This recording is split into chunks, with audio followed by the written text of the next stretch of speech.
Hello, and welcome to another Anatomy for Blu-ray. This is going to be a weirder one, where I kind of want to dive into the label of shock. That label there. It's basically defunct now. I don't think that they are doing any more releases. It was a cheap Australian brand that basically got whatever kind of prints they could for a cheap licensing fee, I imagine, because they're usually DVD upscales, and then porting them onto a Blu-ray and then charging like 20 to 30 bucks because it's boutique, because they had different styles of bannered releases. You had Cinema Cult, which actually they updated their Cinema Cult.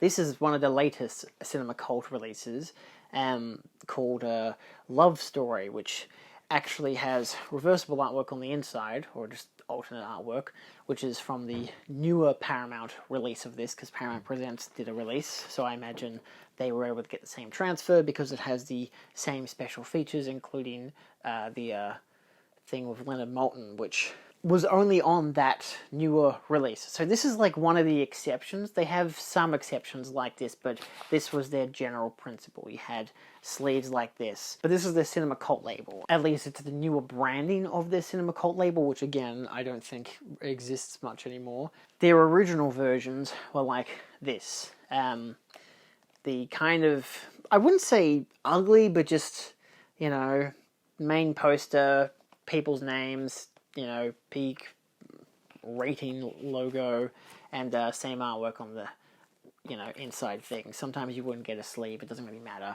I would just buy them if they were cheap. And they were cheap because, of course, they don't come with any special features, and their transfers are usually pretty tame, to say the least. They're usually BD25s. This one at least has audio 1.0 DTS HD, which is good because the three I'm going to talk about in prevalence, I guess, don't do that. It's a weird thing, but I recently got 3 releases, which were all actually, one of them was $3, 2 of them were $3.50, so they were $10. I had a voucher, so it was a freebie. So I got, this is one of the 3, which is The List of Adrian Messenger. Another shock release. This is a part of their Hollywood Gold series, the kind of series where you get a poster in the middle. You know, this logo, I should say, doesn't kind of dissuade from the artwork, because they all have that similar. Here's the poster in the middle. You know, you want to emphasize Hollywood Gold series. This is gold, whatever that even means, because I hadn't heard of any of these films, no matter how well regarded or not they actually are. And of course on the back you do get an image of the film, as well as some various other stuff, as well as a description. It's not a bad overall presentation, but obviously we're not really here for the, you know, nitty-gritty of it, because, you know, you open it up, basic stuff of nothing on the inside.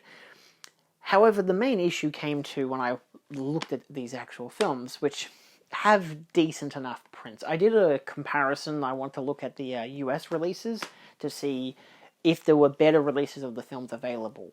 The only reason I mentioned Love Story was because Paramount, who they had obviously licensed some these 3 films, the Hollywood Gold films that I have, which also includes Lonely Are the Brave and Seven Sinners, are all Universal releases. As you can see there, Universal releases. All same kind of labeling and everything. Hollywood Gold series. They probably would have a big DVD box set with all of these. And I'd argue maybe they sold well enough that they're like, hey, we can do the exact same thing for a Blu-ray, except to make it really, really cheap. And obviously the question is, but how tell me, how do you make that really, really cheap? You know? You just upscale it. You just chuck it from the DVD transfer and just port it straight over to a Blu-ray. And that's what they have done for these. I've looked at all 3 prints, and to be fair, the prints look fine. Like, I think it was only Seven Sinners that had a couple scenes of a lot of dirt, but I think that was just like transitions between reels. But for the most part, they look fine. You know, you look close enough at the TV, like you get really, really up to the nitty-gritty of it all, and you realize not completely HD now, is it? But then, of course, you back off, you get all the way to the wall, and you're like, actually, from a distance, it looks okay, which you would say about most DVDs anyway. You know, there's no overall like problems of any encoding or stuff. They're all BD25s. I compared all of these because their Universal had licensed them to the US for Kino, and Kino had done releases of them, which were apparently still mediocre transfers. Obviously not, you know, remastered, but were probably just upscaled ports from a DVD, just now on a HD image because it's on 1080p, so it gets a bit more breathing space because of it. The only reason those are BD50s, which means they're 50GB discs, is because they come with a slew of special features. For the most part, all of them come with at least a commentary track, some trailers, and maybe some other little featurettes here and there. Not too much, but probably enough for Kino to at least be like, well, we can't do anything to the print or to the packaging to make it look, you know, amazing. Most of it's all licensed just from Universal. We're just reprinting it and sending it out, but we can at least do something additional to it. And of course they have the license themselves to the special features, hence why Shock does not have any special features. So picture wise, they're okay. You know, they're all old films, but that doesn't mean they shouldn't be remastered. They all need a remaster, but they look fine, bearable. They're not terrible prints, they're just mediocre. And that's not a bad thing, you know, like this is the kind of stuff that I expect like my grandparents would watch, and I'm, you know, because they wouldn't really watch newer films now, would they? And they wouldn't care, you know, if I had the DVD versions of these, there wouldn't be much of an argument. They would be like, yeah, it's fine, you know, it's like the Jerry Lewis set that Shock had done a year or two ago that I bought as a big 20 film box set for my dad, because it came with more films than the individual Blu-ray releases, which was like, oh, you can get all of these as individual DVD releases, or you can get them as a, I'll put an image there for the Blu-ray box set. There was a Dean Martin and Jerry Lewis set, which was 10 films, but was like 3 films for one guy, 3 films for the other guy, and 4 films for like combining them, which if you got the big box set, you actually got more films, and you got more Jerry Lewis films in total, obviously, because it was his box set, but it still came with a bunch of Dean Martin ones, and some pretty decent ones at that. Again, those transfer-wise were fine. They're just DVDs, but at the same time, even the Blu-rays were literally just upscaled. Were just chucked onto a Blu-ray disc, which is why I didn't buy the Blu-rays, because I could get the set for cheaper. So, it's a very cheesy, cheap product, but it's still fine until you get to, at least for these ones, because I know that at least for Cinema Cult, there seems to be a what would the word be? Some kind of energy put into it, some kind of work, some kind of, hey, we're not just grabbing the prints, we're actually grabbing the special features too. Now, if Love Story, for example, had have been from the old Blu-ray, just reprinted as, oh, this is Cinema Cult's version now, but it's literally the exact same transfer, the exact same Blu-ray, the exact same special features, I'd be like, man, that's kind of cheap and shitty of them, but, you know, at least it keeps the film in circulation. However, this one, clearly, for at least Love Story, was from the newer release by Paramount, because Paramount had, like, I think a month earlier done a release. It might have been a month, the difference for both releases, but this one, at least the Love Story one, I don't know how identical the transfer is, because I don't have the Paramount transfer, I don't have the Paramount Presents version, but the Paramount Presents version has that new special feature with Leonard Maltin, so clearly there has to be some kind of correlation. They wouldn't just grab the extra special feature and not grab the transfer. It must have been a 2-in-1 thing. We'll grab the transfer and the special feature, add them with, you know, and just do the whole thing, but just make it cheaper and print it in Australia. Even has the newer artwork, so it's like, clearly that seems to be an exception to the cause, which there are. These Hollywood Gold Series ones, just in terms of audio quality, not great. They're all being expanded into 5.1, which you might think that's pretty good, 5.1, you know. Usually you get like a 1.0 mono, or you get a 2.0 stereo. And the Kino releases were 2.0 stereo. For a reason, because they sounded good in 2.0. These sound bad because they're 5.1 and I have a 5.1 system. It just spreads the whole thing out. It doesn't isolate the tracks, it just spreads it out. Which, if you're a person who likes actually being able to understand what people are saying in the movie, you might be like, man, that kind of sucks. The first one I put on was The List of Adrian Messenger, and for the first couple of minutes, it's just score, and it's a good score by Jerry Goldsmith, and I'm listening to it, I'm like, this sounds pretty good. And then I skipped the scene and went, the chapter title skipped 14 minutes into the film, and suddenly they were talking, and I'm like, oh, whoa, what's happening here? The audio was coming from the left-hand side on a heavy front. I went up to each speaker and I could still hear the people talking, but it was like you're looking into a room and you can hear them talking in a distance. It just didn't have a great effect to it. I ended up having to change my system preferences. I literally turned off my receiver, so it disconnected the TV from the 5.1 system, and it still sounded a bit canny coming straight from the TV, and I was like, that's alright, maybe I can see if I can change any settings on the TV. So I did. I actually changed the setting on the TV to turn off Dolby Atmos. And then by doing that, I don't know if it went straight to a 2.0 stereo or to a 5.1, but because it was coming specifically from the TV, it sounded good. Because it was just bouncing off of the wall, everything about it sounded fine. The score sounded good, the dialogue was understandable, everything about it was a lot better. So clearly with a larger 5.1 system, bad idea to have spread the audio out that way. I don't know why they did that. It's a stupid idea. Like, I don't know, maybe it's one of those things where they're like, maybe people won't buy it because it's a 2.0. Let's just spread it out. I don't know. Someone had the idea to do it, and these are 3 different films, and they all have that exact same problem, where it's all being spread out. At least I know the solution. Turn off Dolby Atmos on my TV and turn off the receiver, and I just have the audio come straight from the TV, and it sounds fine. And that's alright, you know. I've had to do workarounds to make sure that it all works. But they're just still pretty cheap versions. It even, when it comes up with the menu, still says Hollywood Gold Series, has a poster, has play movie, audio options, and I can't remember what the last one was. I feel like it was like subtitles or something. I don't know. No, it was scene selection. So it wasn't, you didn't get any subtitles. The audio option was English, arrow over. Oh, look at that, it's English, arrow, oh look, it was just English. I don't know why they had an option for audio. Obviously it must be a preset for when they had done all these Blu-rays. They're like, oh, just in case we have extra transfers, at least it's there, we don't have to change anything, makes it easier.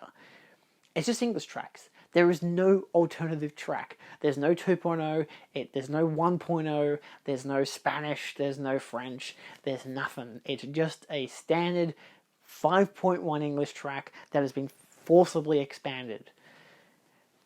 So not even standard 5.1, just bad 5.1. Because JB recently had this sale where they were discounting them all to $3 to $5 or whatever. Even some of them, the Cinema Cult version, which I think maybe because it's a newer release, maybe because it actually has special features, there's actually some quality being put into it, that they had that for $7.50. And I looked at a bunch of them, and Shock as a brand have been very middling to poor in terms of quality. I mean, if you're an Australian, you will know this already. They've all been cheap, easy Blu-rays, obvious to spot because usually they had the big, long, grey spine, like with the Last Man on Earth. Sometimes with sleeves, sometimes without. I know they had Mummy Dearest there for like $3.50, and I was like, oh, I haven't seen that one, I want to buy it. But I know a cinema group that I'm watching it with in like a couple months. I'm like, I'll watch it with them, and then I can at least order in the Paramount Presents version because they had done a new 4K restoration for the film with like 3 audio commentaries and the archival special features, which were on the Cinema Cult version, but were just from the old DVD. So clearly, Cinema Cult has just got the old DVD and just ported it up. So it's just so much laziness and cheapness, and of course, because I'm a stickler for Blu-rays, I'm going to buy the Blu-rays over the DVDs, but clearly there's no real reason to do that. Maybe the Blu-rays, at least because they're Blu-rays, you get a bit more health and vibrance to the picture, to the movie, but at the same time, they've fucked up the audio. I don't know if that's exclusive to the Blu-rays, it might not be, it might be on the DVDs as well, but I don't know. What do I know? You know, so maybe I'll check the Jerry Lewis set, actually. Of course, the first one I picked was probably the most racist one. This is from the Jerry Lewis set, you know, the DVDs, but at least they stipulate that it is 1.0 audio, so still region 4 and whatever, but it's still widescreen 1.0. It comes with French, English, German, Spanish, and Italian, and occasionally some of these will have special features. Very rarely, but some of them will. That's not bad though. But for a DVD set with like 20 of these films, with them all having the same style of banner and packaging, it's not terrible. as much as I'm saying for a lot of some people here, the obvious. They're a cheap brand. This is why no one buys them anymore. It's why they stopped existing, basically. And, like, I understand that, but contrast it. Cinema Cult, stupid name for a label. Shock, okay for a brand, I guess. You know, we've got Umbrella, got a bunch of stuff. Maybe they're called Shock because they're here to shock you and how bad their transfers are. I don't know, but the fact that they tried to emphasize this facade of, like, we've got slip covers, we've got, like, this interesting artwork, we've got this, we've got that. It was kind of like they wanted to force a prestigiousness to it, you know, say Hollywood Gold Label, Cinema Cult, you know, and instead they didn't deliver. Their packaging was unique, sure. Can't say it's the best, can't say it's the worst, because at least you still get, like, original theatrical artwork, but in the old Cinema Cult versions that looked pretty iffy because it had big banners on the sides. It was like a letterboxed version of it. Not great. But then the newer branding of it was, like, pretty decent, and some of them had some nice transfers. So clearly they had gotten good prints of it, not done any remastering themselves. But I wish they had done something like Kino had done, where if you're going to get a film and you're just going to get the transfer, why not add some extra juice to it? Because if clearly these 3 releases for the Hollywood Gold series were just from the identical to the Kino releases, then, but Kino put in the effort. They were like, hey, look, we've got these 3 films. They're not in the best condition, but we're not, you know, being given permission to actually, like, change anything. Just, you know, tinkering a little bit to make it look better because it's on 1080p, but not any proper remastering or anything. At least they've put in the effort to hire people and be like, hey, do you want to do a commentary track? Hey, do you want to do a video essay? They've put in the effort to at least broaden the horizon, so when you watch the film, you could be like, wow, this was a fun film. I wish there was some supplementary features that would give me some extra juice. And then, oh, look at that, there's a commentary track. Oh, there's a little video essay, you know, a little featurette, you know, something of, you know, quality. Cinema Cult doesn't do any of that. Instead, you get just a cheaper, smaller packet with a film that looks mediocre at best. And even if the scans are great, they're still going to be DVD transfers, which for the most part don't highlight a lot of detail, you know. And the audio job, they've botched it. They've fucked the audio. So it's still watchable. There's no reason for me to return them. And I've enjoyed the films of the 3 that I've watched and the other Cinema Cult releases that I have seen previously. Like, they've never been the most outlandish or interesting releases, and I've gotten a bunch of their releases over the years for pretty cheap, like $10 to $15, and I've had the benefit of, I've watched the films, and some of them I've really liked, some of them I haven't. At least I got them for cheap, arguably, but it's pretty easy to get rid of them and do an easy upgrade. Like, I had Fear and Loathing in Las Vegas, I ended up upgrading to the Arrow Video 4K remaster, 4K UHD in fact, and obviously the upgrade was impeccable, you know, better artwork, better packaging, better video and audio, and a fuck ton of special features. Like, it was an immediate upgrade. So, as a cheaper stepping stone branch of someone like myself who wanted to buy films for cheap in Australia, they weren't a bad option. But of course, and you know, if you're going to argue against getting DVDs and get Blu-rays, it's still literally the exact same thing, just one's on a smaller package because it's a Blu-ray, so literally in size it's smaller. But, you know, you compare it to having to import and export and whatever, and you're like, yeah, sure, I can spend $3.50 on Mummy Dearest from Cinema Cult, or I could spend $45 to $50 to get it from Paramount, which, sure, might come with a 4K restoration, 4 featurettes that are from the DVD that are also on the Cinema Cult version, but also 3 commentary tracks, including one with John Waters. But it's like, nah, I can just spend $3.50. It's all good. Again, I had the consideration there, but I didn't pull the lever. I instead was like, you know what? I'm already going to watch it in the cinema later this year. I'll just wait. So, yeah. It's not the best thing in the world, obviously. I've never really done an Anatomy of a Blu-ray on a brand itself, but, you know, for a brand that doesn't really exist as well, it's an easy way to just be like, at least this is from what I've heard, that they're just kind of, like, debunked now. They just don't really exist. And whether they're still doing releases or not, I have no idea. I can't be bothered doing the research, because in all fairness, what am I going to do if a bunch of their films have now gone on like immediate discount, like such a low discount that it's, oh my god, it's a bargain, buy all these films. Like, I'm seeing a lot of people go to JB and buying all the films and be like, oh, what a bargain. And some people in the comments have been like, hey, you just buy these because they're cheap or because you actually like the films. Now, for me personally, I bought these Gold Series ones because they were cheap, but I also had a $30 voucher and I bought a 2 for $20 as well. So it was only $10 for 3 films that all sounded interesting, though I'd heard of none of them before, but I liked the cast for most of them. Actually, for all of them, I liked the cast for. So I had that benefit, and at least they're good enough films. The Love Story one I bought as an additional thing on the day when I went to JB, and to be fair, because it looks to be exactly the same as the Paramount release, I'm saving like 30 to 40 bucks. That's the argument, you know? It's like, oh, I'm saving so much money instead of buying this better version. Well, the thing is, at least Love Story had an equivalent. It was exactly the same, probably, as the Paramount version in the US.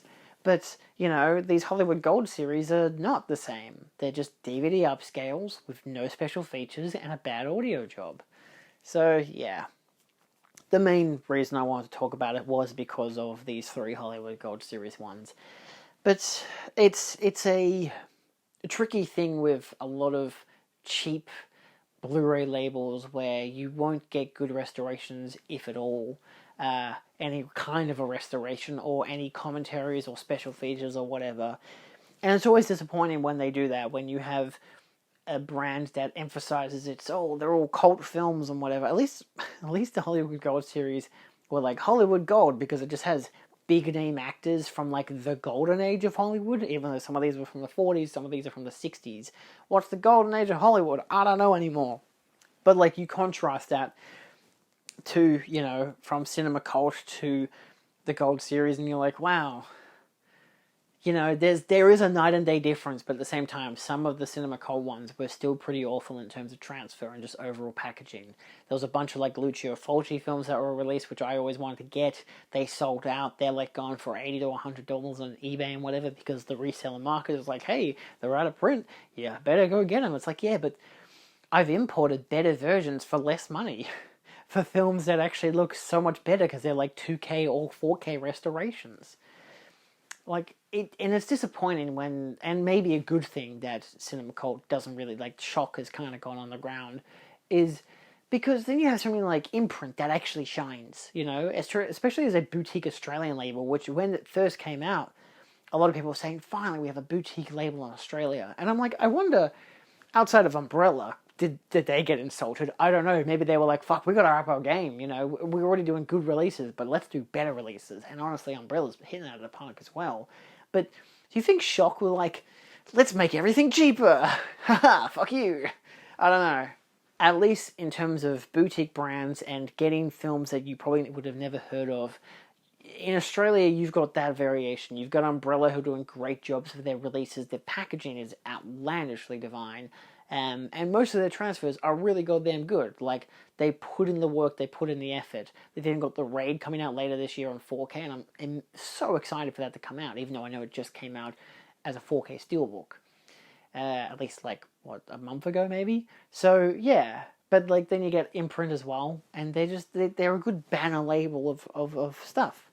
You get good packaging, you get good artwork, you usually get either some special features or at least some good special features. Sometimes you don't, depends on the licensing.